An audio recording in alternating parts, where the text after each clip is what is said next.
नमस्कार दोस्तों, कैसे हैं आप सब। उम्मीद करती हूँ कि आप सब बहुत अच्छे होंगे। आज के वीडियो में हम जानेंगे कि पति पत्नी में बहुत ज़्यादा लड़ाई है, झगड़ा है, कलेश है और महिला चाहती है कि ये लड़ाई जो है ख़त्म हो जाए, ये लड़ाई ना हो। और ऐसा क्या करे जिससे कि लड़ाई थम जाए। पति जो है बहुत ज़्यादा मान सम्मान करे या फिर पति की लाडली कैसे बन जाए। चलिए हर चीज़ के बारे में आज के वीडियो में जान लेते हैं। तो आप लोग वीडियो को वॉच कर ले। कोई भी सवाल सुझाव या डाउट होगा नीचे कमेंट बॉक्स में ज़रूर बताएं। अगर आप दिल से चाहती हैं कि लड़ाई झगड़ा कलेश बिल्कुल भी ना हो, तो इसके लिए कुछ बातों को जानना बहुत ज़रूरी है। देखिए, पूजा पाठ, व्रत, तप ये सेकेंडरी मैटर है। सबसे पहले खुद में बदलाव करना सीखें। जब भी हम चाहते हैं कुछ नया हो या फिर जो हमें पसंद नहीं है वो होता है और चाहते हैं हम कि सही हो सब, तो सबसे पहले बदलाव जो होता है वो खुद से ही आपको स्टार्ट करना होता है।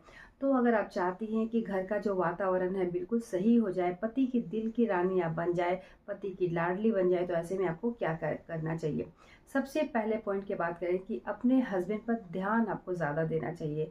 ध्यान आपको कैसे देना चाहिए, तो स्टार्टिंग अगर बात करें, देखिए दिनचर्या क्या है वो मैं वीडियो डाल चुकी हूँ कि सुबह से लेकर शाम तक का दिनचर्या क्या होता है। लेकिन अब पति की अगर बात किया जाए तो पत्नी का क्या दायित्व होता है पति के प्रति, चलिए उस चीज़ के बारे में अच्छे से समझ लेते हैं।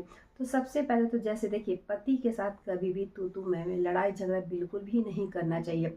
पति पत्नी में लड़ाई झगड़ा होता है तो पत्नी को कहीं ना कहीं थोड़ा सा स्मार्ट तरीके से, जैसे कि स्मार्ट कैसे, तो अगर पति का दिमाग पहले से ही थोड़ा सा गर्म है, देखिए बिजनेस हो या फिर नौकरी हो, कभी कभी ऐसा होता है कि पति बाहर में बहुत ज़्यादा टेंशन होकर जब घर आते हैं तो मूड से भी पता चल जाता है कि पति जो है आज का जो उनका मूड है वो कैसा है।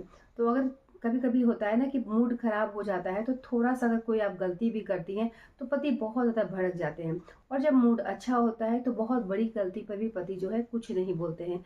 तो आप समझ जाती हैं कि मूड कैसा है। अगर मूड बहुत ज़्यादा गर्म है, आपको ऐसा लगता है कि बहुत ज़्यादा पति गुस्सा में है, तो ऐसे में कोशिश करें कि उनसे कम से कम बात करें। जितना ज़रूरत है उतना ही बात करें। ज़्यादा किसी भी चीज़ के बारे में आपको चर्चा नहीं करना है, या फिर घर परिवार के बारे में भी, या फिर अपने सास के बारे में हो, ननद के बारे में कुछ अगर बात भी करना हो तो भी उस समय आपको नहीं करना है। इस बात को आपको ध्यान रखना है, क्योंकि थोड़ा सा स्मार्ट बनने की कोशिश करें कि कहाँ कौन सी बात बोलना चाहिए, कौन सी बात करने से लड़ाई झगड़ा बढ़ जाता है। और कभी कभी ऐसा भी होता है कि लड़ाई झगड़ा बढ़ जाता है, बात तू मैं बहुत ज़्यादा होने लगता है।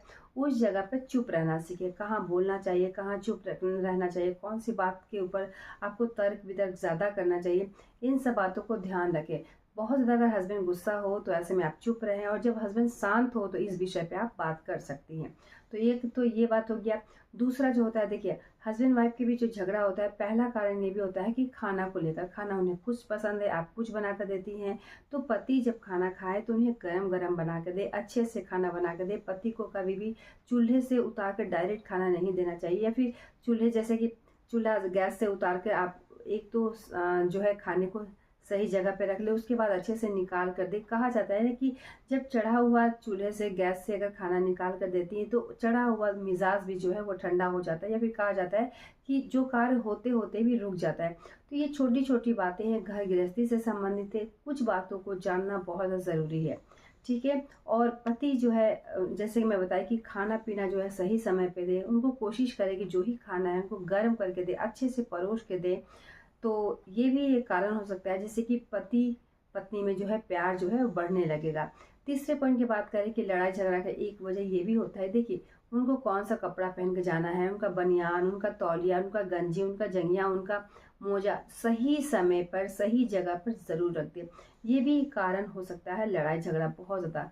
अक्सर घरों में मोजा से ही लड़ाई शुरू हो जाता है, बनियान से ही लड़ाई शुरू होता है, और वो लड़ाई बहुत ज्यादा बढ़ जाता है। तो पति को जो चाहिए समय से पहले अगर आप दे देती हैं तो पति खुद ही समझ पाएगा कि हाँ, पत्नी को कुछ नहीं बोलेंगे। और धीरे धीरे ये चीज़ अगर आप करने लगती हैं तो पति पत्नी के बीच आपसी प्यार जो है वो बढ़ने लगता है। और सबसे बड़ी बात है कि पति को पलट के आप जवाब ना दे। पति थोड़ा गुस्से, लेकिन हर एक का, जैसे कि वाइफ का जो स्वभाव अलग अलग होता है, तो हर एक का हस्बैंड का भी स्वभाव अलग अलग होता है। कभी भी किसी के हस्बैंड के साथ अपने हस्बैंड की तुलना आपको नहीं करना है। जो है जैसा है वो आपका हस्बैंड है, वही आपकी दुनिया है, वही आपका संसार है। तो हस्बैंड का तुलना कभी भी नहीं करना चाहिए। ठीक है, इन सब बातों को ध्यान रखें। साथ ही हस्बैंड वाइफ में कभी भी झगड़ा हो तो ऐसा नहीं है कि उनसे बात ही नहीं करना है, या फिर वो अलग बेडरूम में आप अलग बेडरूम में, ये गलती आपको नहीं करना, जो कि अक्सर लड़कियां ये सब गलती कर बैठती है। ठीक है, आप कितना भी झगड़ा लड़ाई हो आप साथ में खाना खाएं, कितना भी लड़ाई झगड़ा हो बेडरूम छोड़ के आपको कहीं भी नहीं जाना है। भले आप सोफा पर सोएं, भले आप नीचे सोएं, लेकिन सोना उसी रूम में है। इस बात को भी आप ध्यान रखें। और ये बहुत बड़ा कारण हो जाता है, क्योंकि एक दिन में जो लड़ाई खत्म होने वाला है उस लड़ाई को हम हफ्तों महीने कई महीने तक टालते रह जाते हैं। तो ये सब गलती आपको नहीं करना है। कपड़े पर ध्यान रखें, खाने पर ध्यान रखें, साथ ही अपने शब्दों पर कंट्रोल करना सीखें। इसी से धीरे धीरे जो है पति पत्नी के बीच जो प्यार होता है वो बढ़ता जाता है, घनिष्ठ होते जाता है। ठीक है, तो इन सब बातों का ध्यान रखें। और कभी भी हस्बैंड के बीच अगर कोई आपसे कुछ बोल भी दे, उस चीज़ को अगर सह लेती हैं, थोड़ा सा चुप रह लेती हैं, इससे कोई जो है आपको ऐसा नहीं कि कोई नुकसान होगा। तो इन्हीं सब बातों से कहीं ना कहीं आपके नजर पति के नज़रों में आपका इज्जत जो है वो बहुत ज़्यादा बढ़ जाता है। तो इन सब बातों को ध्यान रखें, कहाँ बोलना चाहिए और कहाँ नहीं बोलना चाहिए। और साथ ही अपने पति के मुख पे कभी भी अपनी ननद की बुराई, अपनी सास की बुराई, ये सब बात बिल्कुल नहीं करना चाहिए। या फिर अपने मैके का बखान जो है अपने हस्बैंड के मुख पर नहीं करना चाहिए। जितना कम से कम अपने मैके के बारे में हो उतना ही बात करें, बहुत ज़्यादा आपको बढ़ा चढ़ा कर नहीं बोलना चाहिए। इन सब बातों को भी ध्यान रखना बहुत ज़्यादा ज़रूरी है। तो उम्मीद करती हूँ कि कुछ ऐसा पॉइंट है जो कि मैं आपको बता पाई। आगे बहुत सारा ऐसा पॉइंट है जो कि घर गृहस्थी से जुड़ी है। तो वीडियो को आप लोग वॉच करें। कोई भी सवाल सुझाव या डाउट होगा नीचे कमेंट बॉक्स में ज़रूर बताएं। मिलते हैं एक नए वीडियो के साथ, तब तक के लिए धन्यवाद।